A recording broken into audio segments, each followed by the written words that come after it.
Hey folks, so I have a few things to talk to you about. It's four things really. First, I'm going to be talking about a little bit late in the grading. So I'm getting the assignments that were due on Friday of last week graded now. I should be done with those probably tomorrow-ish, maybe Friday, but tomorrow Friday. That being said, I'm giving some feedback on these about the lack of use of language, the text. So we'll talk about that here in a second.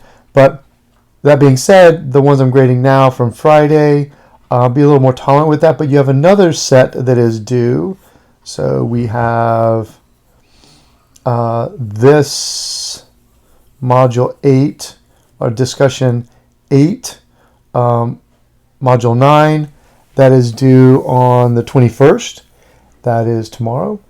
So this feedback is coming now. So make sure that you're incorporating the language of the text into that. So let's talk about that. You guys are doing pretty well. Like, I'm really happy with the analyses of the poems and the input or the thoughts that you're getting from the poems, what they mean, the language that they're using. So I'm liking that. But when you make a point, and when you're analyzing a poem, literature in general, but a poem here specifically, you're right to think that you can't be wrong in your opinion, for sure. But to prove your opinion, you must use the language of the text. So, for example, Robert Frost takes on the ideology or the idea of mortality in his poem. For example, he utilizes, and then you have quotes from the text, more than one quote talking about this, if this is something that's really important to you, where he talks about, and you use language from the text. So, using language from the poems proves your point. By utilizing the time of day, by utilizing sunset, by utilizing a juxtaposition of colors, by utilizing Langston Hughes' cadence and his pace and his almost jazzy kind of feel to his words, show a reflection of his culture and his ideology. So show the text. You have to. In any analysis, literary analysis, you must use the text. But any analysis, whether you're doing it in psychology or sociology or history or chemistry, you have to show what it is you are suggesting is happening. You have to have proof. So with that being said, this next one that's due tomorrow, I'm expecting proof in. The ones that were due on Friday, the discussion 7, that we're doing the 15th. I'll be a little more tolerant on those because I didn't get this feedback to you. So, and your feedback that's on your assignments of your discussion 6, those are on your discussion 6, and that's the feedback that I'm talking about here. So please, on this next one, 21st, make sure that's there. That's the first thing. Second thing, on the replies that you have for your peers. You're doing pretty well with those, and many of you are doing great on those. But many of you, several of you, are lacking in the specifics with regards to the text itself, or to the person you're replying to, your peer's work. So, if Joe, you did a great job in discussing the poignant nature of mortality with Robert Frost's poem, I really liked, and then you bring in their text to be specific as to what it is about what you're writing about. So it's not just, you did a great job, I love this, I appreciate your analysis. Great. What is it you appreciate about them? So bring in those specifics, and this will take a little bit of time, and it should take time. It's a college course, so you should be taking some time to sink into this. I'm seeing some of you, the posts that you're doing are like minutes apart, where I can't imagine by reading and analyzing and breaking down and putting down the reply to a peer, that's a 10, 15 minute, maybe 15 minute process in itself each. So that's, 20 to 30 minutes on just reading people's posts and replying to them. So please keep that in mind and make sure you're being specific, not just with the person you're replying to, but what it is about what they've written that interests you or that you could think that you might be able to work on. All right. So we've talked about the language in the text. We've talked about me being behind in the grading a bit, but I'll get caught up with that probably by tomorrow evening, maybe Friday, but tomorrow evening I'll have most of those done. And we've talked about the replies. Now I want to talk about the short analysis essay 2 that is coming up. Now it was due today, but I was like, why? This was crazy. So I changed that.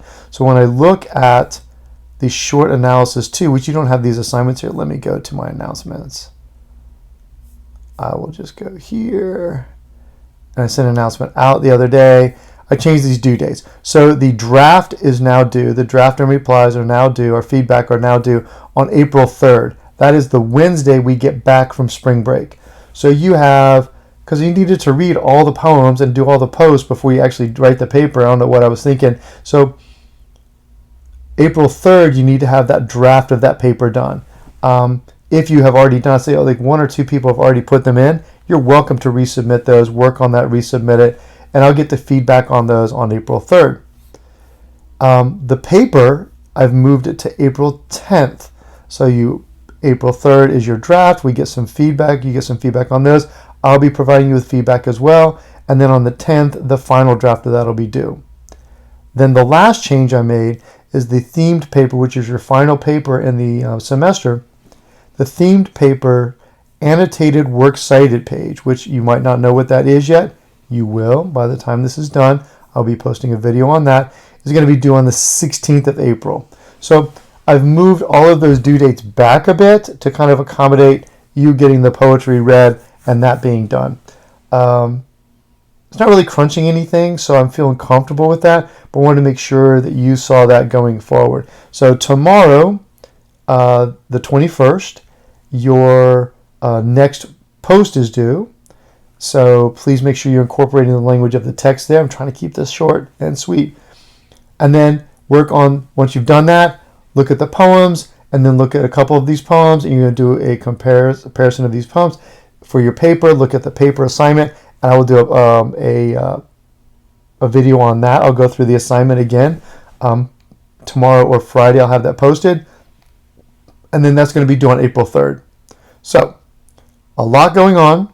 In sum, use language from the text in your posts and your replies from the text of your peers. Make sure that you are you realize the change in the due dates. And if you have any questions at all, please email me. And last but not least, several of you I have been communicating with, and I'm only hearing back from a couple. I'm sending emails, I'm sending messages, I'm writing on your assignments, and I'm really wanting to help you, but I'm not getting the feedback from you to really be able to just yet. So I'm specifically dealing with several students who are, I would assume, utilizing editing tools for your papers and your writing. And some of those editing tools seem to suggest AI interaction. So again, I think it's probably inadvertent, but I need you to communicate with me specifically about what's going on there so that I can help you and give you the right feedback. All right. Thank you very much. You keep up the good work. I'm really enjoying these poetry analyses. They're entertaining to read. They're fun to read. And again, thanks so much. Any questions, do not hesitate to ask. Thanks so much. Have a great, if I don't hear from you, spring break is just around the corner. Catch a breather, write a paper, and we'll get back together in April. But I will be checking my email over the break as well. See ya.